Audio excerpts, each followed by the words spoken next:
പത്തനംതിട്ട കോന്നിയിൽ 45-കാരനെ 27-കാരൻ ചവിട്ടിക്കൊന്നു. ബന്ധുക്കൾ തമ്മിലുള്ള തർക്കമാണ് കൊലപാതകത്തിൽ കലാശിച്ചത്. അംബേദ്കർ ഉന്നതിയിലെ അനിലാണ് മരിച്ചത്. സഹോദരന്റെ മകൻ സുധീഷ് കസ്റ്റഡിയിലാണ്. ശശിനാരായണനുണ്ട് വിശദാംശങ്ങളുമായി. ശശി, ഞെട്ടിപ്പിക്കുന്നൊരു വാർത്തയാണ്.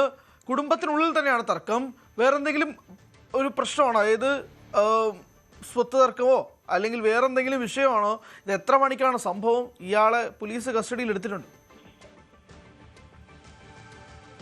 കോന്നി കുളത്തുമണ്ണ് അംബേദ്കർ ഉള്ളിലാണ് ഇത്തരത്തിൽ സംഭവം ഉണ്ടായത്. ഇന്നലെ രാത്രിയിലാണ് 11 മണിയോട് കൂടിയാണ് ഇത്തരത്തിൽ വീട്ടിൽ തർക്കം ഉണ്ടായതിനെ തുടർന്ന് അംബേദ്കർ ഉള്ളിലെ അനിലിന്റെ സഹോദരന്റെ മകൻ സുധീഷ് മർദ്ദിച്ച് കൊല്ലപ്പെടുന്നത്. എന്തായാലും ഈ സുധീഷിന്റെ ചവിട്ടേറ്റാണ് അനിൽ ഭരിച്ചതെന്നുള്ള മൊഴിയാണ് സുധീഷ് പോലീസിൽ നൽകിയിട്ടുള്ളത്. എന്തായാലും സുധീഷ് ഇപ്പോൾ പോലീസിന്റെ കസ്റ്റഡിയിലാണ്.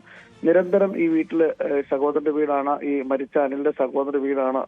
വീട്ടിൽ അനിൽ എത്തും. അവിടെ ഈ സഹോദരന്റെ മകനായ സുധീഷുമായി നിരന്തരം പല പ്രാവശ്യം തർക്കങ്ങൾ, കുടുംബ വഴക്കിനെ തുടർന്ന് തർക്കങ്ങൾ ഉണ്ടായിരുന്നു. അത് നിലനിന്നിരുന്നു.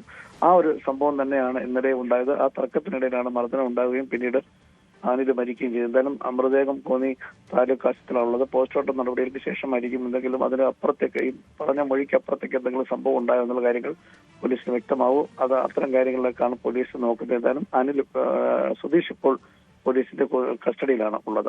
അല്ല ശശിനാരായണൻ, ഒരു കാര്യം, പ്രത്യേകിച്ച് ഇവിടെ സ്ഥിരം വഴക്കാണ് എന്ന് പറയുമ്പോൾ പോലും ചുറ്റുമുള്ള നാട്ടുകാരും അത് സാക്ഷ്യപ്പെടുത്തുന്നുണ്ടോ? ഇതിങ്ങനെയാണ്, ഇത് സ്ഥിരം അടിയും ബഹളവും ഉള്ള ഒരു സ്ഥലവും കൂടിയാണെന്ന് പറയുമ്പോൾ പോലും ഈ ചവിട്ടിക്കൊന്നെന്നൊക്കെ പറയുമ്പോൾ അത് വലിയ ഞെട്ടലുണ്ടാക്കുന്ന കാര്യമാണ്. പ്രത്യേകിച്ച് രാത്രി ഈ മദ്യലഹരി അങ്ങനെ എന്തെങ്കിലുമുള്ള കാര്യങ്ങൾ കണ്ടെത്തിയിട്ടുണ്ടോ പോലീസ്?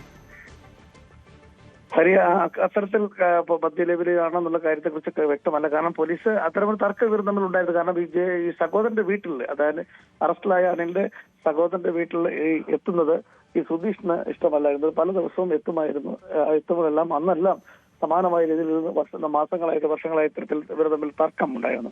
ആ തർക്കത്തിന്റെ പേരിൽ ആ മർദ്ദനം ഉണ്ടായി. പിന്നീട് തിരിച്ചു പോയൊക്കെ പല പ്രാവശ്യം അങ്ങനെ ഇത്തരത്തിൽ കുടുംബ വഴക്ക് നേരത്തെ ഉണ്ടായിട്ടുണ്ട്. അതുമായി ബന്ധപ്പെട്ട് ഇന്നലെയും ചെന്ന സമയത്ത് സമാനമായ രീതിയിൽ ഇത് തർക്കം ഉണ്ടാവുകയും അടിപിടി ഉണ്ടാവുകയും പിന്നീട് ആ മർദ്ദനത്തിലാണ് അനിൽ മരിച്ചെന്നുള്ള പോലീസ് നൽകുന്ന വിവരം. എന്തായാലും അത് കസ്റ്റഡിയിലായ സുധീഷ് പോലീസിന്റെ ചോദ്യം ചെയ്ത് സമ്മതിച്ചിട്ടുണ്ടെന്നുള്ള പോലീസ് വ്യക്തമാക്കുന്നു. ഇത് ഇത്തരം തർക്കം, അത് മദ്യപിച്ച സാധ്യതയുണ്ടോ അതായിരിക്കാം ഒരുപക്ഷെ എന്നുള്ള കാര്യത്തിൽ വിശദമായി ചോദ്യം ചെയ്ത് മാത്രമേ ഇത്തരം കാര്യങ്ങൾ വ്യക്തമാവുകയുള്ളൂ.